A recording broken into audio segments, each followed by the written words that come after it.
There are places where time stands still, where the air feels heavier, and where you feel, in every fiber of your body, that you are not alone.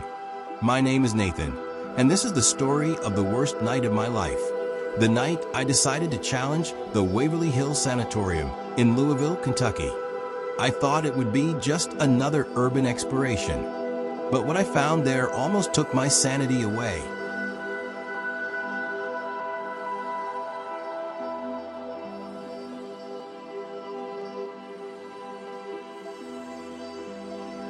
I've been interested in abandoned places since I was a teenager. I've always been drawn to forbidden, dirty stories forgotten by time. Maybe it's the adrenaline, maybe it's the mystery. But Waverly Hills was different. This place was already a living legend. It wasn't just another empty building. It was a monument to pain, to suffering, and, as they say, to the presence of death. A friend of mine, Dylan, and I had planned to go together, but he backed out at the last minute. He said he had a nightmare about the place. I decided to go alone.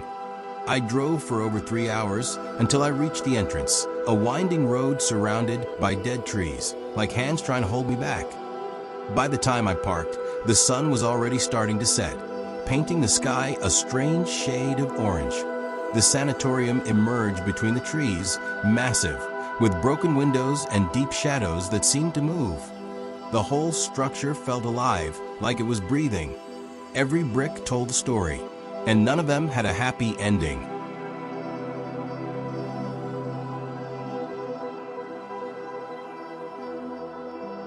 I entered through an opening in the back. The sound of the outside world disappeared the moment I stepped inside. Total silence. No crickets, no wind, just the sound of my own footsteps echoing through the hallways. The floor was covered in thick dust and fallen objects. Old gurneys, rusted wheelchairs, torn medical records. I turned off my flashlight for a moment to test my courage, and immediately regretted it. The darkness felt like it was swallowing me whole. When I turned it back on for a second, I swear I saw something move at the end of the hallway. I laughed nervously, thinking my mind was playing tricks on me. But right after that, I heard footsteps behind me. Quick, light ones. I turned around.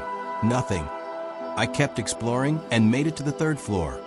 That's where they say a nurse hanged herself in one of the rooms. I found the room. The door was half open, creaking. Inside, just a gurney and a hook on the ceiling.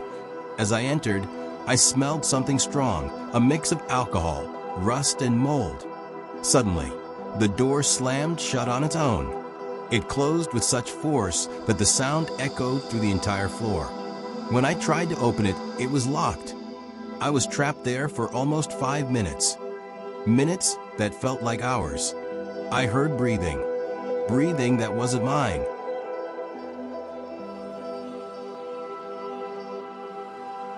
When I finally got out of that room, my hands were shaking, but I still hadn't seen what would scare me the most, the infamous death tunnel, an underground corridor over 150 meters long, connecting the hospital to a disposal area. It's where they used to take the bodies of patients who died every day. I made my way down to the tunnel with difficulty. The staircase was steep, and the air grew thicker with every step. It felt like the oxygen was vanishing. As I entered the tunnel, I noticed my flashlight started to fail. The light flickered, and with each flicker, something drew closer. In the darkness, I saw eyes, small, red eyes, deep within the tunnel. Then I heard a whisper. "Why did you come back?" My skin froze. The voice was female, raspy, whispered right into my ear, but I was alone. I tried to go back, but the staircase was gone. The only way out was to go forward. As I walked, it felt like the tunnel was narrowing, squeezing me. It was as if the place was trying to crush me, consume me. Marks appeared on the walls, names. Hundreds of names scratched in. Some were repeated. Others were still being written in fresh ink. And one of them was mine.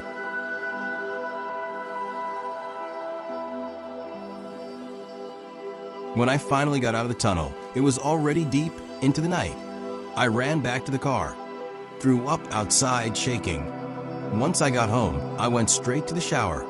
That's when I saw 3 purple marks on my left shoulder, like fingers that had gripped me way too hard. I hadn't injured myself during the exploration.